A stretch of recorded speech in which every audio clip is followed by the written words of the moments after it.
দেশে একজন মুত্তাকি খোদাভীরু আল্লাহওয়ালা মানুষ রাষ্ট্রনায়ক হয়, এই ব্যাপারে আপনাকে আমাকে এখনই সময় মেহনত করা। যদি এখন যখন ফল এই খেতে ফসল লাগানোর সময় তখন যদি না লাগান, যখন কাটার সময় হবে যে লাগাইছে সে কাটবে আর আপনি আঙুল চুষবেন বেশি বেশি। এখন সময়, খবরদার নিয়ত করে নেন, ঈমান শক্ত করে নেন। 1000 টাকার নোট না, যদি 1000 টাকার বান্ডিল হাতে ধরা দেয় তারপরেও দুর্নীতিবাজদেরকে আমরা নির্বাচিত করব না।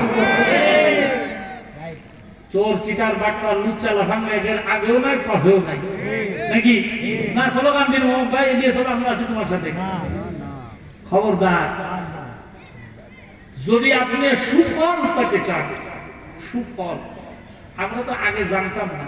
এই 5 আগস্টের পর আমরা একটু ইউনিয়ন পরিষদে হালকা পাতলা একটু গাড়াগাড়ি শুরু করছি, দেখি যে সরকারের কত ধরনের সুযোগ সুবিধা যে আসে, ওই দুমবার বস্তু আসে এটি স্কিম করে দেওয়ার জন্য।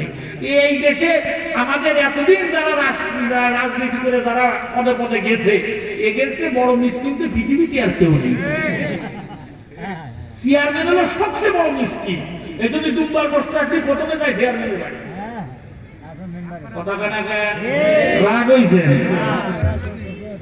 হ্যাঁ, বলবো দেয় কি, আমার একবার নির্বাচিত করেন, দেখেন ভাইকে চাকা ঘুরিয়ে দেবে। কারণটা ঘুরুক আর না ঘুরুক, ওটা ঘুরতেই আসে। ছিল মোটরসাইকেল, সে তো 60 টাকা হয়ে গেছে। এবার বাড়ি ছিল টেবরিয়া, পাশে টেবরিয়া কি মানুষ থাকে নাই, চলে গেছে যশোরের বাড়ি। যশোরে কয়েকজন করে কাছে না, যশোরে চলে না, ঢাকায় থাকি মাসে 15 দিন, ঢাকায় একটা বাড়ি দরকার। কথা বল ঠিক কি? এই জনগণের টাকা চুষে চুষে এতদিন আন্দোলন ঘুরে পড়ে গাছ হয়ে গেছে। আমরা প্রতিজ্ঞাবদ্ধ হব, সামনের দিনে কোরআনের শাসন ব্যবস্থায় বাংলার জমিন আমরা চাই। যারা যারা রাজি, দুই হাত জমিয়ে দেখায়।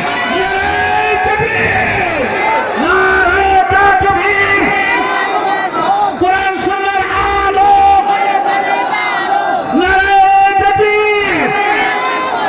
আর ওর হুমকি ধমকিটা আমরা আর ভয় পাই না।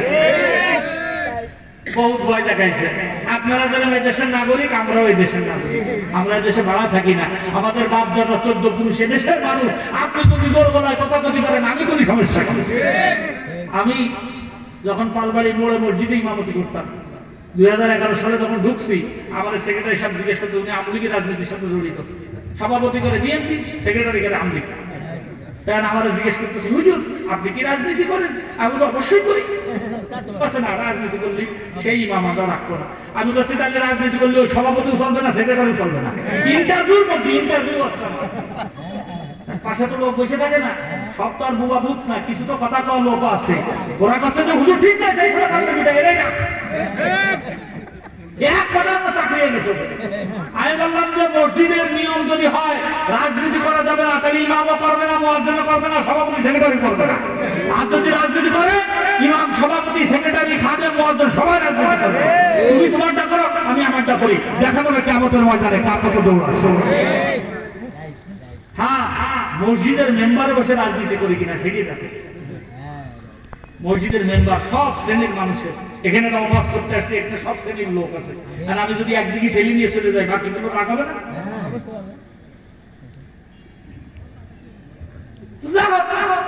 এখন এই বাচ্চা হারুন আর রশিদের